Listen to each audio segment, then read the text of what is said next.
Hello, my name is Luc Moreau. I'm going to present you some work joined with Dong Nguyen about a PROV-JSONLD serialization. PROV was standardized about 7 years ago. We are familiar with PROV. There is a conceptual data model, PROV-DM. There are various mapping to technologies that led to specifications such as PROV-O, PROV-XML, PROVEN. There is also a PROV-JSON serialization. However, over a period of 7 years, we gained experience with various toolkits, in particular two toolkits that we developed, the PROV Toolbox and PROV-PI. Out of this experience, we've learned that there are a number of key requirements that we want serializations to satisfy. The first one is that a serialization has to support lightweight web applications. The second one is that a serialization needs to look natural to its user community. A serialization has to allow for semantic markup, and finally, a serialization needs to be processable in an efficient way. In the paper, you will find a gap analysis of the various serializations, and you will see that none of them is meeting those four requirements. Some are semantic but are not efficient, some are supporting a lightweight web framework but are not semantic. That's why we designed PROV-JSONLD as a serialization that meets all those four requirements. What does it look like? Let me give you a flavor of PROV-JSONLD. You see here PROV-JSONLD serialization. It's JSON. It means it can naturally meet the requirements of supporting lightweight web applications.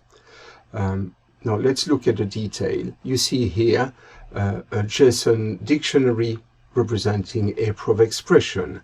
Within there we have an explicit type for the PROV expression.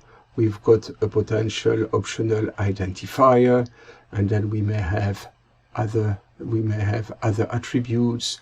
In particular, non-PROV attributes will be prefixed by a prefix using the usual qualified name notation we are familiar with.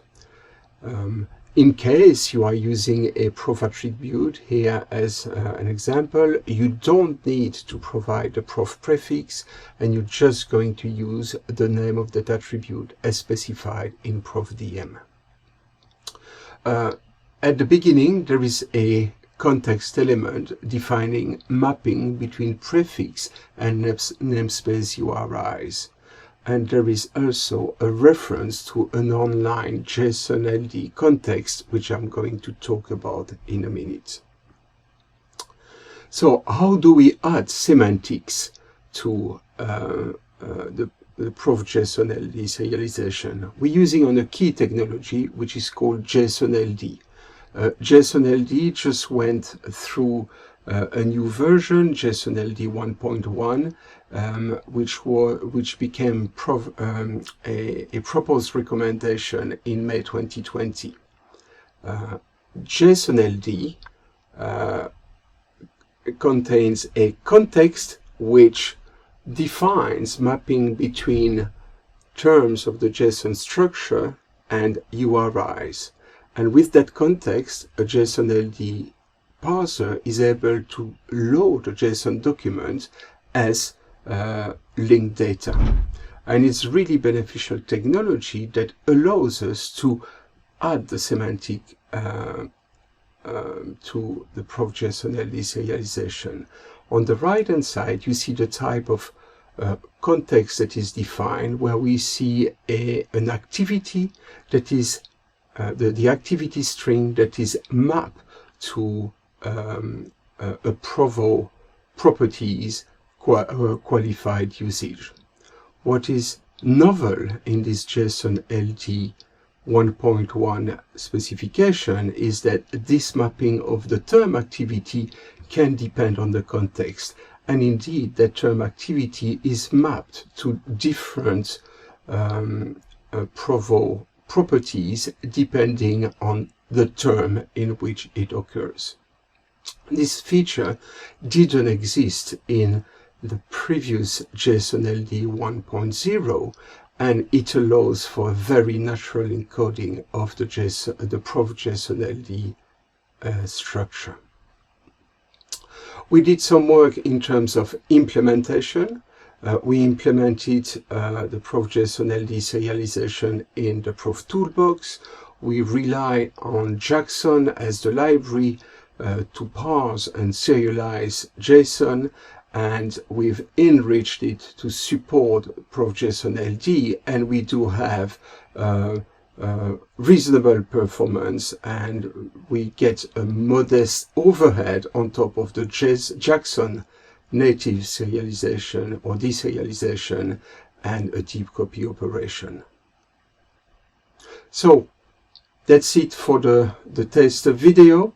The full specification contains a JSON schema. It contains a JSON-LD context, which is available online, and the PROV-JSONLD specification will be published alongside the paper. If you look at the PROV toolbox, there is a full implementation. It has round-trip interoperability testing, testing compatibility with other RDF serialization. What is interesting now is that with this JSON serialization of PROV, we can store it in JSON databases such as MongoDB. And then, of course, if you have your provenance stored in this type of database, then the question is, what kind of query language could we have capable of exploiting this structure? This is clearly for future work. Enjoy reading. Thank you.